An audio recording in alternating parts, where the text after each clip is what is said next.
Roscoe Arbuckle was born on March 24th, 1887 in Smith Center, Kansas, into a life of poverty and rejection.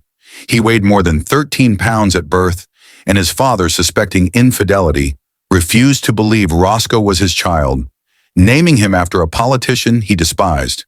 His father never accepted him, and Roscoe grew up under emotional and financial hardship.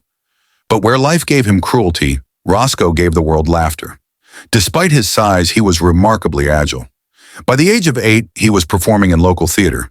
He had a gift for slapstick, could dance on his toes, and even perform backflips. He entered vaudeville and burlesque by his teens, catching the attention of audiences and producers alike. In 1909, Arbuckle began acting in silent films, quickly becoming a fan favorite. His size became a comedic tool, but never defined his talent. In fact, he despised the nickname Fatty, asking people to call him Roscoe. Still, the studio system used it to market him, and it stuck with the public. He was a trailblazer in Hollywood's early days, starring in hundreds of short comedies. He had a warm, likable screen presence, and his timing was impeccable. In 1914, he co-starred with Mabel Normand, and by 1917, he had formed his own production company under Paramount Pictures, eventually becoming the highest-paid actor in Hollywood with a $1 million contract, an unprecedented figure at the time. Roscoe was not just a performer, he was a mentor and innovator. He discovered and nurtured the career of Buster Keaton, who called him a genius and a kind, gentle soul. Arbuckle also helped launch the careers of Bob Hope and others behind the scenes. But everything changed on September 5th, 1921. That weekend, Roscoe hosted a party at the St. Francis Hotel in San Francisco. Among the guests was Virginia Rappe, a young actress who had long suffered from chronic health problems, including a history of bladder infections. During the party, Virginia fell ill.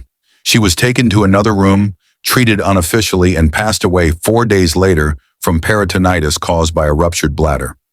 Though no solid evidence pointed to Roscoe, and several witnesses claimed he did nothing wrong, a woman named Maud Delmont accused him of raping Virginia. It was later revealed that Delmont had a criminal background and had no actual eyewitness account of the event. Still, the damage was done. The yellow press, especially William Randolph Hearst's newspapers, ran sensational headlines accusing Arbuckle of being a monster. Hearst later bragged that the Arbuckle scandal sold more papers than the sinking of the Lusitania. Arbuckle was arrested and charged with manslaughter.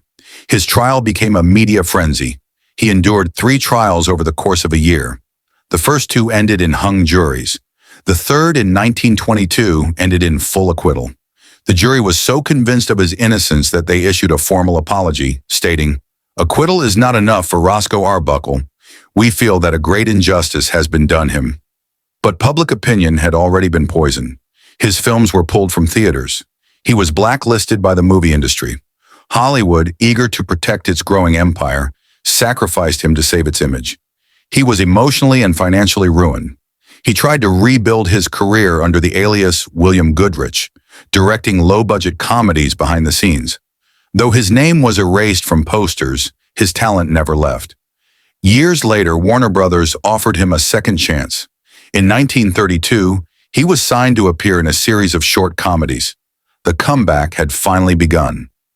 On the night of June 28th, after signing the contract, he was reportedly in high spirits. He went to bed happy. He died in his sleep that night from a heart attack. He was only 46 years old.